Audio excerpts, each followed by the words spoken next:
السلام علیکم ورحمۃ اللہ. یو وار بیا منشه ملک ساز خان سے ملک ساز خان سے او امیر سے بختور سے جی سے ملک ساز خان سے او ماشاءاللہ او دا ګورا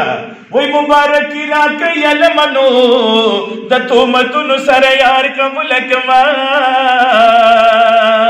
اے رونو ملک ساز خان سے برا سره ملو شو او ان شاء الله تر اوسه پوری موچا سره مواده نه کړی دی دا د جماعت اسلامي یا خدای پاک دا ټول پاټو والا خپلو کې د مینه محبت والا سمندرونه په سینو کې روان کې او یا الله دا ټول د دین په کارونو کې استعمال کې دا صلیتونه یا الله تعالی ورکړي دي د دنیا په هر ځل کې ولې استعمالای خدایا د دې د خیسته صلیتونه په دې دین علی باندې خرج کې. نو ملک ساز خان سے براته ویلي چې چا سره مواده نه کړي دی را روان اجتماع نه ماشاءالله خو سیاسي حل زری دي خدامي جامګرامي شخصیت د لوی دیر او د سلور میاشتو لپاره اراده وکړه کله نه ملک ساز خان کې د استعمال غوښتل سلور میاشتې او تاسو دا واده مې سمې سره ما اراده نه کړی دا ټول ملګری مې دي د جماعت داخله دي دا زما جماعت ما اراده نه کړی او دا پیرا او دا د مستا سره واده یا الله او یو منټ امیر شه نمبر کو پاتې کړه ته استغفار او سلور میاشتو او لا اله الا الله تعالی ذکر ورته تو ګور چې زما کې ذکر کیږي ته ذکر شروع کو ته پسې کو ثواب ولېګا ته ذکر کوه او یا الله دې ثواب دې ماشاءالله جی سے په نصیب کیږي. او ورونه یو بل خبره د عوامي نېشنل پارټي د بارے میں 25 سال سندري ویلي دي 25 سال او یو مشهور سندره به مهر کې شاهي سید په کراچي کې امیر نواب او باچا خان مرکز کې وي ادم پکې ویل دا غوسم باندې خټک یوسف زیم کوم من کفریدیم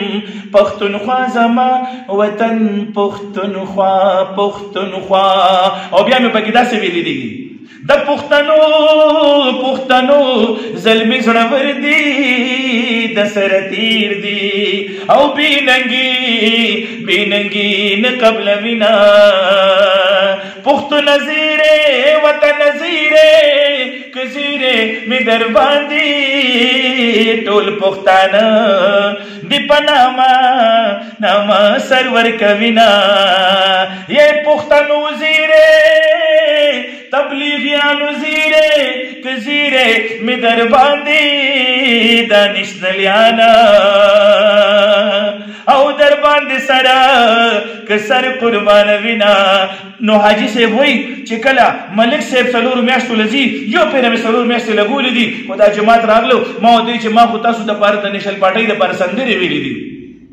او 25 سال مې ویلي دي. نو زه درنه مطالبه کوم چې ان شاء الله ولذي د الله په لار کې وخت خو خپل صاحب سره یو خو هغه سره ملاقات و هغه سره خو به ملاقات کوم خو چې دا صاحب چې سلور میاشتې لګي نو زما سره دوباره سلور میاشتې شي دا شان دي ان شاء الله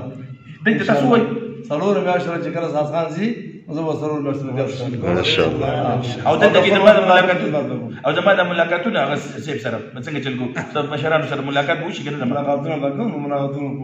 د وزګاری ماشاءالله بھائی ملګرو الله مو خوشاله ساته الله مو آباد ساته. دا سوشل میډیا مونږ په هر طریقه باندې استعمالول شو په ګندګۍ کې استعمالول شو په پلیته مردارۍ کې استعمالول شو خو زه چې استعمالوم الحمدلله د الله د دین لپاره استعمالوم د دعوت او د تبلیغ د خپل مهنت لپاره استعمالوم د دعوت او د تبلیغ په خپل مهنت الله زما جون داسې بدل کړی دی چې الله پاک د علماء کرامو په قافله کې شامل کما د نبیانو وارثانو په قافله کې شامل کما او الله جل جلاله د وړو کې سټیج نه اوچت کما د تمامي دنیا په دزمه کې پسر چې لوی سټیج دی هغه منبر نبوي صلی الله علیه وسلم دی قال الله قال رسول پاک جب باندې و چې کوم چې باندې به ټپو چاربي تو سندره ویره د الله کلام په ما ملګرو دی اجي صاحب د پرم دعاګانې وکي او ملک صاحب د پرم دعاګانې وکي چې الله جل جلاله دا حضرات سلور میاشتو د لپاره قبول کی او د دې دا خروج دی الله پاک د پورو امت لپاره د هدایت زیره وګرځي اے امینم په وای او دعاګانې مو ته کې علماء کرام ورونو ته درخواست کوم. السلام علیکم ورحمت الله وبرکاتہ.